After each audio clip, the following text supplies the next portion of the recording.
개성이 중요시되는 요즘 시대. 빠르게 변화하는 시대인 만큼 자녀 양육법도 달라져야 한다.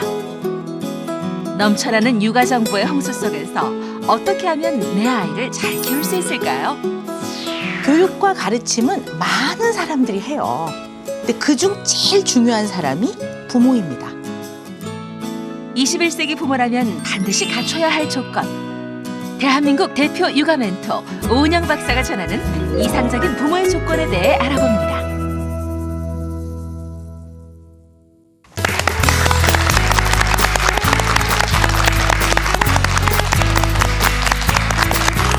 안녕하세요. 이민호입니다. 안녕하세요. 최윤영입니다. 수요일 이 시간마다 저희와 늘 함께해 주시는 오은영 선생님 나오셨습니다. 안녕하세요. 안녕하세요. 안녕하세요. 네, 지난 7일 네. 소치 동계올림픽 개막을 했습니다. 우리 대한민국 선수들이 아주 열심히 뛰고 있어요. 근데 그렇습니다. 우리 지난주 네. 그 피겨스케이팅 국가대표 상비군 하늘양이 나왔었잖아요. 네. 사실은 올림픽에 나간다는 게 그게 얼마나 대단한 겁니까? 올림픽 나가기 위해서 우리나라 선수들이 얼마나 많은 땀과 또 노력을 하고 또 이렇게 했을지 알잖아요. 그렇죠. 제발 박수 좀 많이 쳐주세요.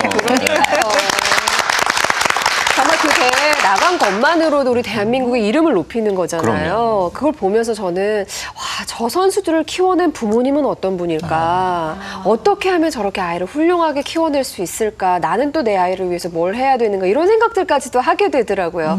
오늘 오은영 선생님께서 그 해답을 알려주시는 거죠? 네. 물론요. 네. 재능이 정말 많은 애도 있어요. 부럽죠. 제일 부러워요. 그런데 저는 또 어떤 생각이 드냐면요. 사람은 다 재능이 있어요. 숨은 재능이 있을 뿐이거든요.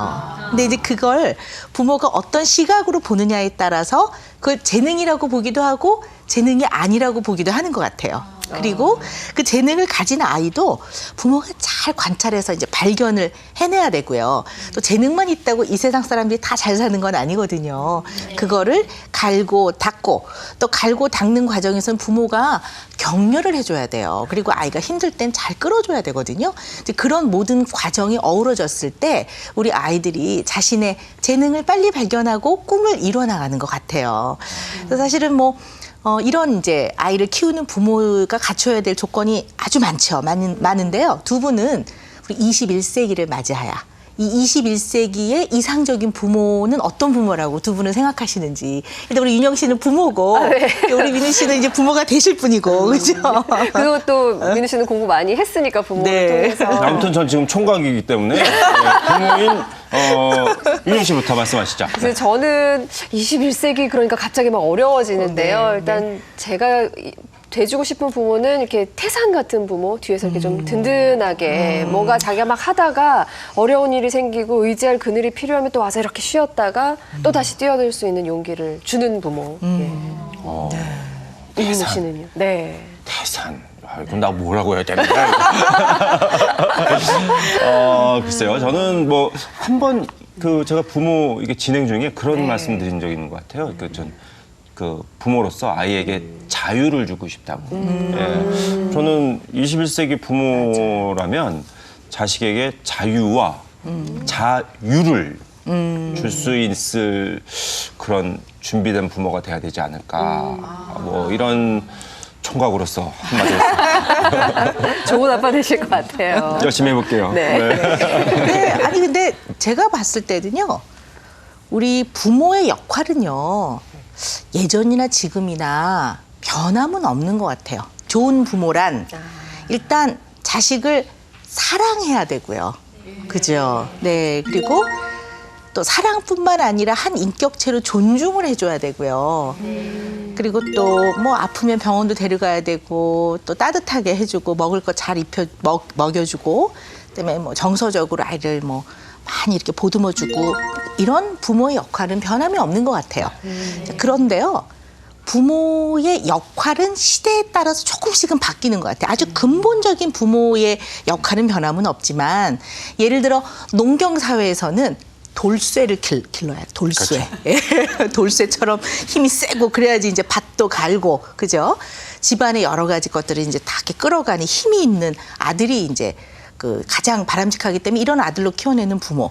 그다음에 이제 우리가 뭐 일제시대 때 내지는 이제 6.25 전쟁 전에 그때 바람직한 자녀를 길러내는 부모의 상과, 그다음에 이제 전쟁을 치러내고 또 우리가 한참 1970년대 우리가 막 여러 가지 것들을 만들어서 수출을 하고 그래 우리가 먹고 살았잖아요. 그때 바람직한 아이들.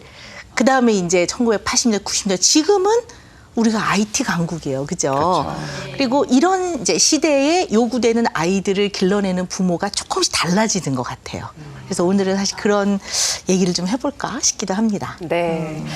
다양성과 개성이 굉장히 중요시되는 이 시대에 우리 부모가 해줘야 되는 역할은 무엇인가에 대해서 오늘 아주 의미 있는 시간, 의미 있는 강의를 들어보도록 하겠습니다. 아이의 미래를 바꾸는 21세기 부모의 조건, 오은영 선생님의 특강 청해 듣도록 하겠습니다. 드림아이를 통해 만난 다양한 꿈과 길을 가진 아이들. 재밌어요. 재밌어요. 아, 뭐가 재밌어요? 동작하는 거랑 또 발 움직이는 거요. 체조를 하면서 재밌고 제가 무슨 동작을 해낼 때마다 성취감을 느껴서 좋아요. 평범함 속에 감춰진 내 아이만의 특별한 재능은 어떻게 발견해야 할까요? 바로 아이가 가진 기질과 특성을 고려해 아이에게 맞는 적성을 함께 찾아가는 것이 중요하다는데요. 그렇다면 우리 아이의 꿈을 키워주는 부모의 자세는 무엇일까요? 아이의 재능을 굉장히 긍정적으로 격려해 주시고 기회를 열어놓고 다른 것들도 좀 균형 있게 할 필요는 있을 것 같아요. 미래가 원하는 인재를 키우기 위해 부모가 꼭 알아야 할 21세기 양육의 조건, 지금 시작합니다. 네, 21세기 막 거창하죠. 그죠? 네, 우리가 살고 있어요. 지금 우리 21세기에 살고 있는 사람들입니다. 그러고 보니까 제가 20세기하고 21세기를 걸쳐 사네요. 한 세기를. 네. 자, 그런데요. 우리 오늘 얘기를 쭉 이제 진행하기 전에 제일 먼저 제가 꼭 드리고 싶은 말씀이 있어요. 네, 어떤 거냐면요. 우리 아이들은요. 가르침과 교육을 받아야 될 대상입니다. 그래서 저는 이제 강의 이런 기회가 있을 때마다 뭐라고 말씀드리냐면요. 부모님들께 머릿속에서 제발 아이들을 혼낸다는 생각을 지워버리라고 해요. 왜냐하면 아이들은 교육과 가르침을 받아야 될 대상이지 혼날 대상이 아니거든요. 그런데 교육과 가르침은 많은 사람들이 해요. 근데 그중 제일 중요한 사람이 부모입니다. 왜냐하면 가장 중요한 대상이고 오랫동안 아이들을 가르치고 지도하고 교육할 사람들이거든요. 물론 부모가 아이를 가장 사랑하는 사람들이죠. 그렇지만 이 사랑하는 사람이 오랜 동안 잘못된 방법으로 아이를 지도하고 가르친다면 굉장히 큰 문제가 생기기 때문에 이제 이런 저 같은 일을 하는 사람들 중에는 부모를 따끔하게 혼을 내주는 사람이 있거든요. 뭐 저도 그럴 때도 있고요. 그거는 부모가 나쁘다는 얘기가 아니라 이렇게 중요하게 아이를 지도하고 가르칠 사람이 잘못된 방향으로 가고 있다면 따끔하게 해서 제자리로 오게 해야죠. 안 그러면 아이한테 미치는 영향이 굉장히 크지 않겠습니까? 그런데 이제 가끔은 부모님들은 잘못됐다고 얘기하면 본인들이 자식을 사랑하는 마음 자체를 비난받는다고 생각하는 것 같아요. 근데 사실 그렇지 않다라는 얘기죠. 그래서 우리가 오늘 이 강의를 듣기 전에 제일 머릿속에 먼저 기억하셔야 될 것이 우리 아이들은 가르치고 교육시켜야 할 대상이다. 이걸 꼭 잊지 마셔야 될 것 같아요. 자, 그래서 우리가 이 부모라는 프로그램이 10년이 넘도록 지속됐던 중요한 이유가 이 부모가 얼마나 중요합니까? 그죠? 그래서 이제 계속 부모를 교육하고 계몽하고 잘 이끌어드리고 했던 역할을 했던 겁니다. 자, 그런데 또 21세기예요. 그렇다면 우리 부모는 과연 어떤 방향으로 아이를 가르치고 지도해야 될 것이냐. 예전에는 행상을 해서라도 잘 먹였으면 됐어요. 아이를 삼시세끼를 굶기지 않으면 훌륭한 부모였어요. 그죠? 그걸로도 우리 자녀들은 다 만족했어요. 네. 근데 지금은 꼭 그렇지는 않은 것 같아요. 자, 그래서 우리 아이들의 꿈을 찾아주고 꿈을 또 키워주는 이러한 21세기의 부모. 과연 어떤 점을 유념해야 될까 하는 얘기를 오늘 풀어가 볼까 합니다. 자, 첫째는요. 도전을 허용해 줘야 합니다. 네. 요즘 우리 보면 뭐 방송에 이렇게 하면서 오디션 프로그램 많더라고요. 네. 아이들이 끊임없이 도전을 하더라고요. 그래서 저는 이제 그걸 보면서 늘 장단점을 같이 보는데요. 일단 조금 뭐 유념을 해야 되는 거는 모든 것들이 이렇게 다 경쟁이고 거기서 탈락을 하고 뭐 이런 것들이 과연 아이들에게 어떤 영향을 줄까 하는 생각도 하지만 또 한편으로 보면 아이들이 갖고 있는 아주 그런 독특한 그런 재능들을 펼칠 기회를 주고 끊임없이 아이들이 도전을 하고 또 보니까 그 전해에 떨어졌던 아이가 또 다시 나오고 네. 그러더라고요. 그런 걸 보면서 끊임없이 도전할 수 있는 이제 그러한 그 중요성을 아이들한테 좀 보여줄 수 있다는 면에서는 또 도움이 된다고 생각을 합니다. 아이들의 인생은요, 끊임없는 도전입니다. 자, 그런데 우리 부모는 어떤가요? 한번 잘 생각을 해보셔야 돼요. 저 또한 그런데요. 우리 부모의 대부분은요, 아이들이 안정된 삶을 살기를 원해요.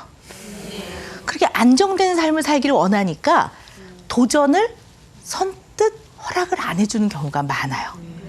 그리고 마지못해 어쩔 수 없이 허락을 해주게 되죠. 근데 어떻게 보면 안정된 삶이 곧 행복이냐? 이건 다시 생각을 해봐야 될 것 같아요.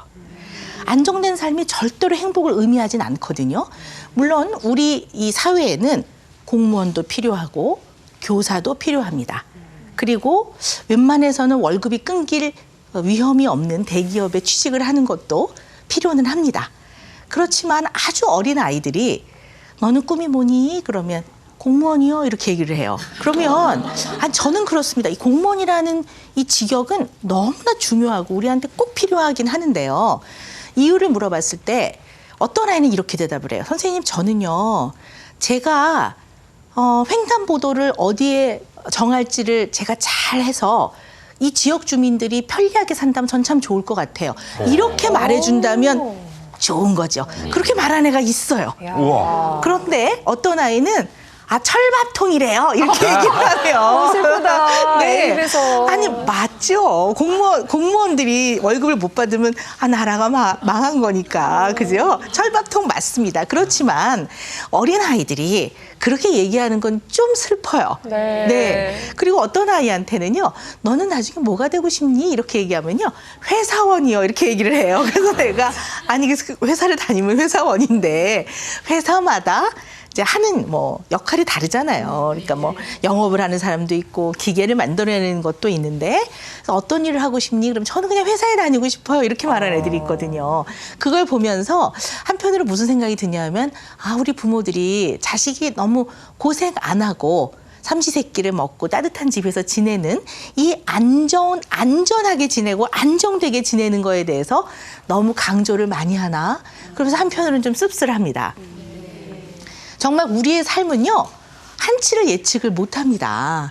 뭐, 특히 이제 그 연예 업계, 예능계에 종사하시는 분들은 예전에 한때는 폄하하던 시절도 있었어요. 그죠? 딴따라 뭐 이러면서. 지금은 가장 하고 싶어 하는 직업 중에 하나입니다. 이처럼 시대에 따라서 좀 더 선호되어지고 하고 싶어 하는 게 이렇게 바뀌는데 결국 이 아이들이 20년 후에 내지 30년 후에 선택할 인생을 20년, 30년 전에 지금의 기준으로 안정된다고 해서 아이들한테 도전을 허락하지 않는다면 20년 후에 과연 이 아이가 행복할까? 이런 생각이 듭니다. 물론 나쁜 짓을 한다든가 법을 어기는 거는 못하게 해야 되죠. 그래서 저는 가끔 그래요.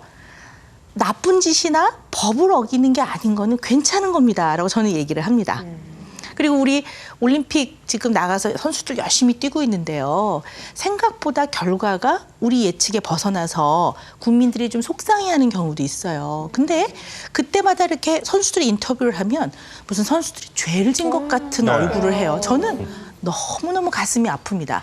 왜냐하면 그 선수들이 잘못을 한 건 아니잖아요. 그죠? 네. 그리고 나쁜 짓을 한 것도 아니고 정말 나라의 명예와 또 국가의 여러 가지 위신을 세워주러 거기 나가서 열심히 뛴 거고 또 이 선수들은 거기에 나가기 위해서 정말 10년 이상을 갈고 닦은 사람들이에요.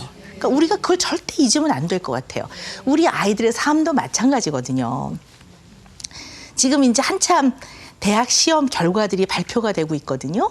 그래서 저한테 상담을 하러 오는 아이들 중에 아주 이제 고개가 푹 숙여져서 이제 아주 막 얼굴이 어두워서 와요. 그래서 왜 그러니 하고 물어보면 대학에 떨어졌다는 거예요. 그리고 엄마는 팔짱을 끼고 이렇게 하고 있어요. 근데 저는 물어봐요. 너는 왜 네가 대학에 떨어졌다고 생각을 하니? 그럼 이제 아이들이 여러 가지 이유를 얘기를 해요. 그럼 저는 어머니께 정말 뭐라고 합니다. 이 아이가 정말 뭐 무단으로 학교를 결석을 했거나 아니면 정말 나쁜 짓을 하고 다니거나 친구를 때리거나 그런 게 아닌데 이 아이 나름대로는 고등학교 3학년까지 너무나 열심히 성실하게 대한민국에서 고등학교 생활한다는 게 얼마나 어려운 일인지 아십니까? 열심히 했는데 결과가 나쁘다는 이유로 이 아이가 마치 무슨 큰 잘못을 한 것처럼 생각하면 절대로 안 된다고 얘기를 하는 거죠. 그래서 저는 애한테 똑같은 얘기를 해줍니다. 너가 나쁜 짓을 한 게 아니야. 네가 잘못한 게 아니란다. 그렇다면 너는 나름 열심히 산 거다. 다만 만족스럽지 않다면 과정을 좀 살펴보고 고칠 걸 고치면 된다라고 얘기를 해줘요. 그래서 우리 부모들은 아이들에게 이처럼 끊임없이 도전을 할 기회에 대해서 이 부모가 생각하는 안정된 삶을 너무 강조해서 그 기회를 잘 안 주는 게 아닌가라는 반성을 해볼 필요가 있을 것 같습니다. 두 번째는요. 우리 21세기의 자녀를 정말 큰 사람으로 키우는 부모는요. 나무만 보지 말고 숲을 볼 줄 알아야 됩니다. 왜 우리 인생을 살면서 그런 얘기 많이 듣잖아요. 나무만 보지 말고 숲을 봐라. 근데 참 어려운 것 같아요. 더군다나 자녀를 키울 때는 늘 목전의 일에 급급한 것 같아요. 그죠? 그래서 이 아이들을 키울 때 나무만 보고 숲을 못 보면 너무나 많은 문제가 생깁니다. 제가 하나 예를 들어 볼게요. 아이가 숙제를 안 했어요. 그러면 분명히 학교에 가서 선생님께 일명 찍힐까 봐. 그죠? 부모가 걱정이 된단 말이에요. 그래서 얘를 전날 달달달달 볶아요. 볶고 화를 내고 질질 끌어다가 숙제를 시킵니다. 자, 물론 숙제는 공부를 의미하는 것만은 아닙니다. 숙제는 자기한테 주어진 것들을 성실하게 책임감 있게 해나가는 과정을 가르치기 때문에 숙제를 해나가는 건 굉장히 중요합니다. 그렇지만 학교에 가서 혼날 것을 염려해서 부모가 아이를 질질 끌어다가 숙제를 억지로 시켜서 보내면 이 아이는 자기가 해내야 되는 것들에 대한 과정을 못 배웁니다. 왜냐하면 숙제는 선생님과 아이와의 관계에서 해결해야 될 문제입니다. 지각도 마찬가지입니다. 지각을 하면 부모가 그냥 내버려 두라는 게 아니라 지각을 했을 때 뭐 늦은 시간에 문을 드르르 열고 들어가면 얼마나 민망합니까? 그리고 다른 아이들 쫙 앉아있을 때 그 약간의 부끄러움 또는 선생님이 따끔하게 너 다음에 늦지 마라 라고 했을 때 약간의 부끄러움, 수치감 이런 걸 아이들이 경험을 해야 돼요.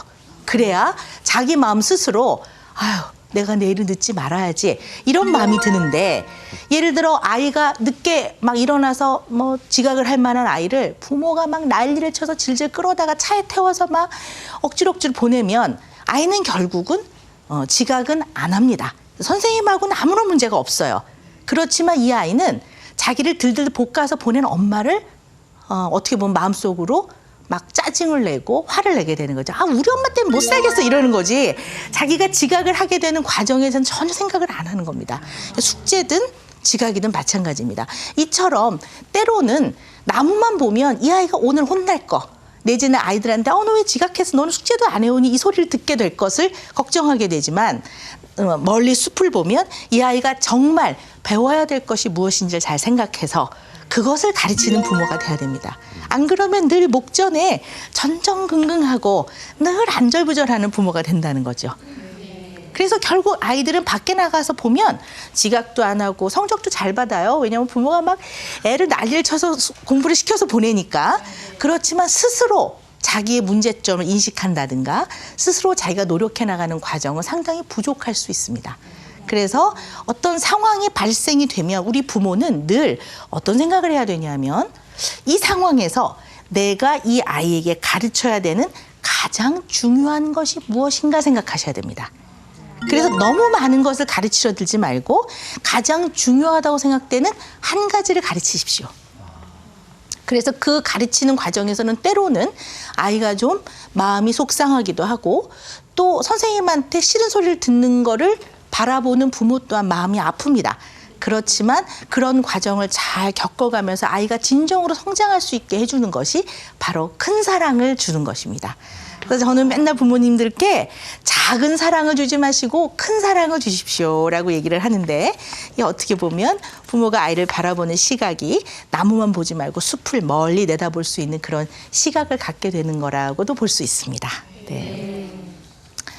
또한 세 번째 중요한 거는요, 실패에 담대해지셔야 합니다. 네.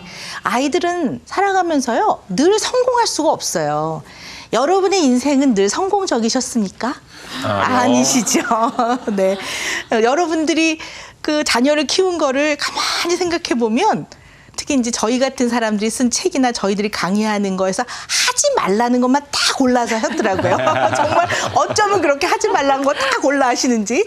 그러고도 아이들이 또 잘 커요. 그런 거 보면 참 인간은 그런 어떤 탄성력, 회복력을 가지고 있다고 보는 거죠. 네. 그래서 사실은 아이들 또한 성장을 하면서 굉장히 많은 실수를 하고 실패도 하고 좌절도 하고 그렇습니다. 근데 그 과정에서 부모가 정말 담대하셔야 합니다. 근데 부모가 담대하지 못하면요, 아이들은 아까 말씀드린 대로 이런 어떠한 실패나 실수가 나쁜 짓이거나 법을 어기는 거나 또는 잘못한 게 아닌 경우들이 많거든요. 열심히 공부를 해도 늘 성적이 좋게 나올 수가 없거든요. 근데 부모가 여기에 담대하지 못하면요, 아이들이 죄책감을 가지게 됩니다. 우리 선수들이 잘 뛰어놓고도 국민한테 죄스럽고, 사실 죄스러운 일이 아니거든요. 거기 대표로 나가서 뛰어주는 것만으로 저희들은 2주가 정말 즐겁습니다. 그럼요. 그렇죠? 예. 저희 아들이요, 이제 고등학교 1학년 이번에 들어가는데요, 취미로 유도를 해요. 유도 1단이에요, 저희 아들이. 근데 올림픽을 저랑 같이 보면서 저한테 이런 말을 하더라고요.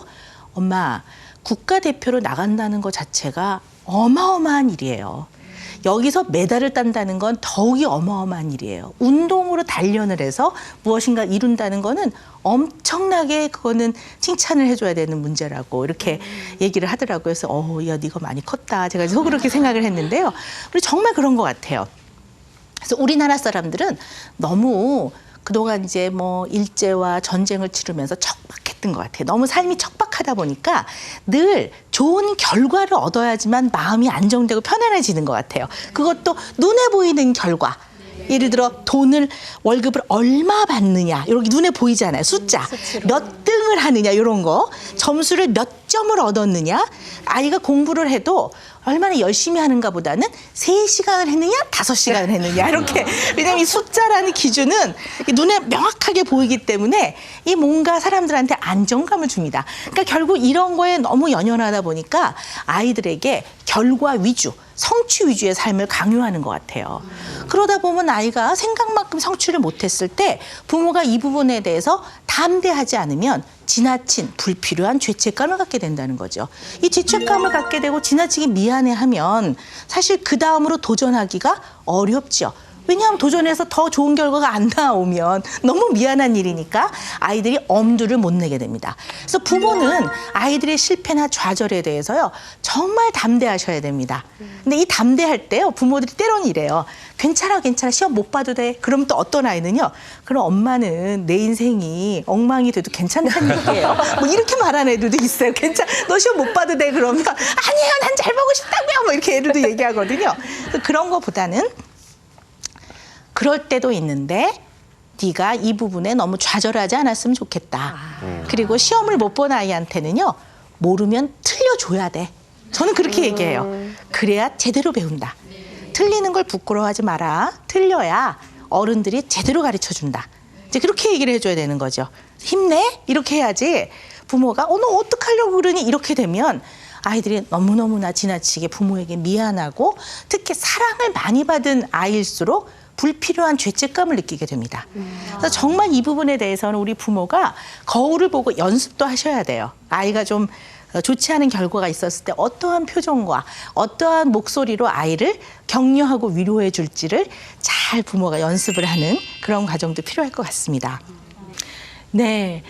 그리고요, 우리 부모가 꼭 또 잊으면 안 되는 게 있어요. 요즘에는요, 무슨 맘, 무슨 뭐 데디 뭐 이런 게 너무 많더라고요. 그죠? 뭐 슈퍼맘 뭐 그러면서 한동안 유행했던 말 중에 하나가요. 헬리콥터 맘이에요.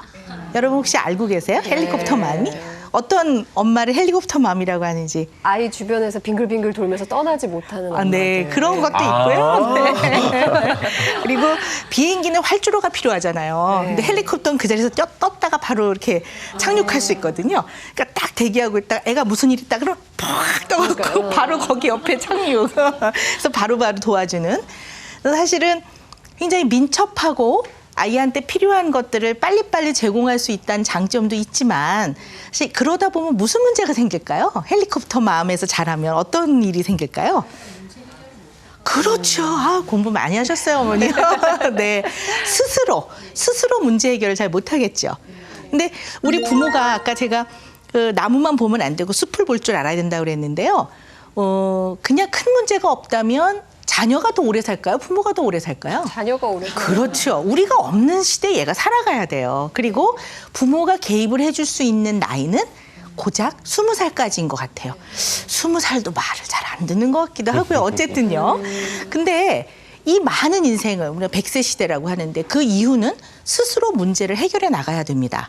그런데 그 문제 해결 능력을 그 기초를 배우는 가장 중요한 나이가 초중고 시절입니다. 네, 그리고 특히 초등학교 고학년부터 중학교, 고등학교 이때가 굉장히 중요하거든요. 자, 그런데 이때 이렇게 부모가 헬리콥터처럼 가서 바로바로 도와주면 결과는 좋을까요, 나쁠까요? 그렇죠. 당장의 결과는 좋습니다. 왜냐하면 부모가 아이보다 훨씬 더 인생을 많이 살았기 때문에요. 문제를 해결하는 노하우가 어린아이보다는 훨씬 많이 갖추고 있습니다. 그분들이 바로바로 개입을 해주면 문제는 잘 해결이 되겠죠. 그렇지만 그건 누가 해결을 한 거죠? 부모가. 그렇죠. 아이가 한 게 아니라 부모가 해결을 한 겁니다. 그래서 제가 말씀드리고 싶은 네 번째 중요한 부모의 자세는요. 너무 지나치게 빨리 개입하지 말고 아이를 좀 지켜봐줘라라는 얘기입니다. 지켜봐 줄 줄 알아야 돼요. 그리고 우리 부모는요. 아이에 대한 반응을 좀 늦춰야 될 것 같아요. 그게 무슨 얘기냐. 반응을 하지 말라는 얘기가 아니라요. 아이가 뭐라 얘기를 한다고요. 예를 들어서 뭐, 엄마는 난 어떨 때 엄마가 진짜 싫어. 엄마 이렇게 애들이 얘기를 하거든요. 그러면 좀 바로 반응을 하지 말고 좀 가만히 있다가 왜 그렇게 생각해? 하면 좋을 텐데 너 그럼 나도 엄마 하기 싫어. 뭐 이러면서 이제 바로 반응하거든요. 거기다 한술 더 떠서 너 내가 기저귀도 갈아주고 밥도 먹여줬는데 너 그거 하기만 해봐. 뭐 이렇게 나오니까 아이들이 무슨 말을 사실은 못해요. 그래서 우리가 너무 이제 이렇게 급한 부분이 이 IT 강국이 되지 않았나 하는 생각도 한편 들어요. 왜냐하면 우린 또 컴퓨터나 이런 것들이 빨리빨리 안 움직이면 굉장히 아주 답답해하잖아요. 이런 것처럼 이 아이들에 있어서도 빨리빨리 문제를 해결해주고 싶어 해요. 그래서 이렇게 빨리 해결을 해줘 버리면 아이들이 스스로 문제를 해결할 능력을 갖추질 못한다는 얘기죠. 그래서 요즘에는 다 몸은 어른인데 여러 가지 문제 해결 방식이라든가 이런 부분들은 어린아이 같은 사람들이 굉장히 많습니다. 그래서 결국은 우리 아이들은 무슨 직업을 가지든 아니면 어떠한 재능을 갖추고 있든 결과적으로는 행복한 삶을 살아야 될 권리가 있는 아이들입니다. 그러니까 마음이 행복한 것이 곧 안정된 삶만을 의미하는 게 아니고 행복한 것이 곧 성공하고 돈을 많이 버는 것만 의미하는 것도 아니고 아이가 행복한 것이 좋은 대학을 나오는 것만은 아니라고 생각을 합니다. 그래서 우리 아이들이 이렇게 좀 행복한 인생을 살아가기 위해서는 우리 부모가 오늘 말씀드린 네 가지를 좀 염두에 두면서 아이를 잘 지켜봐 주신다면 아마 행복하게 살아가는데 그래도 돌 하나를 얹게 되는 거 아닐까 생각을 합니다. 네, 이상입니다. 감사합니다. 감사합니다.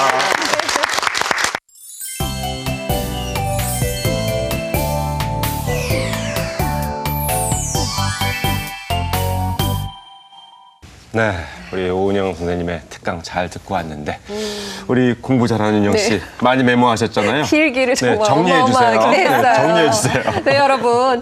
지금 시대의 부모는 첫 번째, 도전하게 해주십시오. 그리고 두 번째, 나무가 아닌 숲을 보시고요. 세 번째, 아이의 실패에 담대해지셔야 됩니다. 네 번째, 잘 지켜봐줘라. 너무 빨리 개입하지 마라. 아, 정말로 요 네 가지는 선생님 메모를 해서 냉장고에 딱 붙여놓고 네. 매일 읽으려고요. 네. 아, 정말 요것만 잘 기억해서 실천하기만 해도 내 아이의 미래가 행복해지는 좋은 부모가 될 수 있습니다. 네, 서연이의 미래가 보입니다. 감사합니다, 선생님. 연기자들한테도 그런 얘기가 있거든요. 연기의 기본도 듣기입니다. 그래요? 네, 읽어야지 연기할 수 있는 거고 들어야지 반응할 수 있는 거잖아요. 근데 참 그게 기본이었는데 네. 저도 아직 총각이지만 일상생활에서 잘 못했던 것 같아요. 부모님 그리고 우리 자식 서로 얘기 잘 들어줍시다. 끝까지 네. 들어주기. 나는 너를 아는데 너는 나를 왜 몰라 이러지 마시고 네, 얘기 잘 듣고 그리고 나서 또 대화를 진행해 나가주시기 바랍니다. 네. 아무튼 안타까운 소식을 전해야 될 것 같습니다. 네. 시간상. 네. 채윤 씨 이제 부모가 이제 올해를 시작한 지 이제 몇 년째죠? 11년째죠. 네, 우리 작년에 10주년 특집 그랬죠. 했었잖아요. 같이 했죠. 네, 10년을 넘게 우리 EBS 시청자들과 함께했던 우리 부모가 네, 오늘이 마지막 방송입니다. 예. 아, 이렇게 마음이 갑자기 이렇게 짠한지 모르겠습니다. 아, 개인적으로 굉장히 아쉬움이 큽니다. 근데 오은영 선생님께서는 1회부터 같이 하셨거든요. 그러니까 그 감회가 또 저희와는 다르게 엄청나실 것 같아요. 네. 뭐 눈물이 나려고 그래요, 사실은요. 저는 특히 EBS 부모, 이게 이름이 생방송 60분 부모에서 시작을 했습니다. 그 당시엔 생방송이었고요. 60분을 해서, 생방송 60분 부모에서 출발을 해서 이제 이렇게 쭉 부모, 근데 뭐 프로그램의 특성은 늘 언제나 그 가치를 이제 이어가고 있었고요. 굉장히 제가 애정을 갖고 있었던 프로그램이고요. 처음에 이제 시작을 할 때, 이렇게 좋은 프로그램이 있구나. 특히 방송에서. 야, 이건 정말 너무나 가치 있는 프로그램이다라는 생각을 하고 시작을 했고요. 뭐 지금도 그 마음은 변함이 없습니다. 그래서 사실 너무 아쉽습니다. 아쉽고 제가 어떨 때 뭐 마트를 가든 길을 걸어가든 이제 길에서 만나는 어머니들이 선생님 저 그때 이거 보면서 정말 도움 많이 받고 애 잘 키웠습니다. 이런 얘기를 들을 때 정말 행복했죠. 그리고 이 부모가 없어지고 또 더 좋은 프로그램이 생기겠죠. 이제 그렇지만 마음 한편으로는 그래도 대한민국에서 이 부모라는 프로그램이 있음으로 인해서 매일 보지는 않더라도 이것이 존재하고 있다는 것만으로도 이 시대의 그 자녀를 키워가는 부모에게는 굉장히 큰 대들보가 하나 있었던 느낌이었을 것 같아요.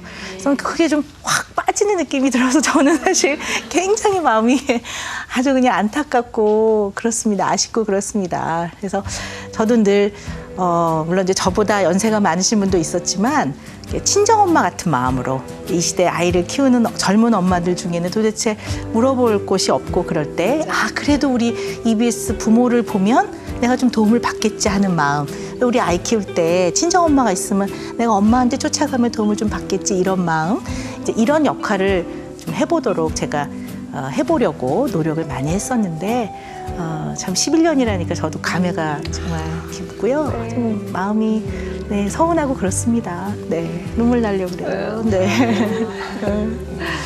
이현 씨는 어떠세요? 저는 제가 태어나서 한 여러 가지 일들 중에 가장 잘한 일 5가지 중에 이 부모를 하게 된 걸 꼽을 수 있을 것 같아요.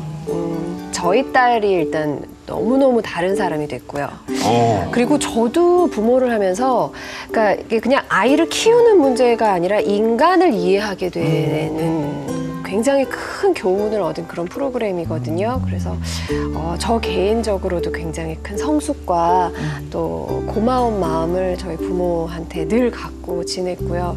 글쎄요, 뭐 부모가 오늘 저희가 여기서 인사를 드리기는 하지만 언제든지 EBS 홈페이지에 들어가셔서 다시 보기로도 언제든지 1회 오은영 선생님 나오셨던 모습부터 다 볼 수가 있으니까 날씬했어요, 제가 그랬죠. 그냥 늘 함께 함께 있고 여러분 곁에 늘 그냥 항상 머릿속에 그냥 내 든든한 친정이라고 생각해 주시면 좋겠어요. 네.